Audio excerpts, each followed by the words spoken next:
মাফ করুক যদি এমন হয় যে আওয়ামী লীগ আসন পাইলো বা কিছু হলো, তখন কি আমরা are we willing to take the risk? আমাদের জীবনের একটা ভয় আছে, কারণ দিন শেষে ওরা যদি ক্ষমতায় আসে আমরা সবাই শেষ, সবাই আমরা মারা খাবো। দুইটাও দলই বলতে গেলে প্রধান এখন, জামায়াত আর হচ্ছে বিএনপি। সো এখন দুজনেই একটু বিতর্কিত কথা বলতেছে যে আওয়ামী লীগকে ওরা চাইলে ইলেকশন করতে পারবে, ওদেরকে বাধা দেওয়ার আমাদের কোনো রাইট নেই।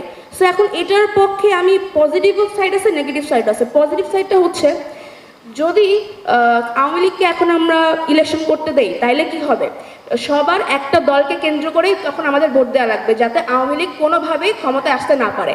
তো এটাতে কিন্তু সুবিধাও হচ্ছে একদিক দিয়ে, আবার নেগেটিভ সাইড হচ্ছে যে আল্লাহ মাফ করুক যদি এমন হয় যে আওয়ামী লীগ আসন পাইলো বা কিছু হলো, তখন কি আমরা are we willing to take the risk? আমাদের জীবনের একটা ভয় আছে, কারণ দিন শেষে ওরা যদি ক্ষমতায় আসে আমরা সবাই শেষ, সবাই আমরা মারা খাবো।